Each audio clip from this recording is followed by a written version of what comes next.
Unti-unti na rin dumarami ang mga pasaherong paprobinsya sa ilang bus terminal sa Cubao, Quezon City. Ang ilan sa kanila oras nang hinihintay para magbakasakali na makasakay sa bus. Balitang hatid ni James Agustin.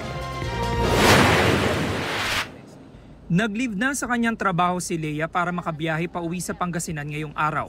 Susulitin na raw niya ang ilang araw na bakasyon. Para hindi maraming tao, tsaka hindi matraffic. Madaling araw.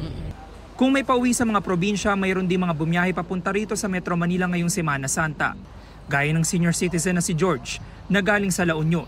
Pagpasok ng Semana Santa, galing Manila papuntang probinsya, mahirap, maraming pasahero.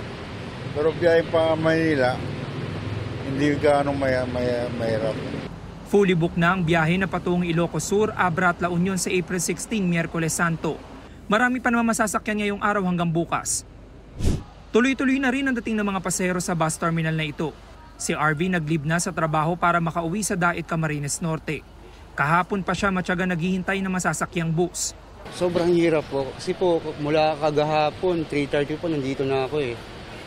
Ngayon, 7:30 raw po yung makakasakay po ako para iwas traffic din po sana. Kaso yun po, sobrang haba po ng pila, kaya inabot na po ang ganitong oras.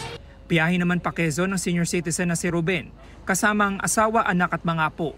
Dalawang rason ng kanilang bakasyon. Pagunita sa Semana Santa at para ipagdiwang ang ika-76 na taong karawan ng kanyang nanay. Mahirap kasi makipagsabayan sa mga katulad ng holiday, Sabado, Linggo. Kaya lalo ganyan, may mga kargada kami, may mga bata. Kaya itinao namin ang Lunes. Fully booked na ang biyahe ng air-conditioned buses na patungong Camarines Norte hanggang April 17, Huwebes Santo. May ilang biyahe pa naman na hindi fully booked, pa Camarines Sur at Albay.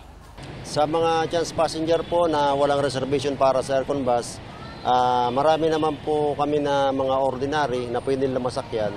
Kaya lamang po ay medyo maghihintay lamang po sila kasi ang mga bus po namin is galing pa rin po sa biyahe. James Agustin, nagbabalita para sa GMA Integrated News.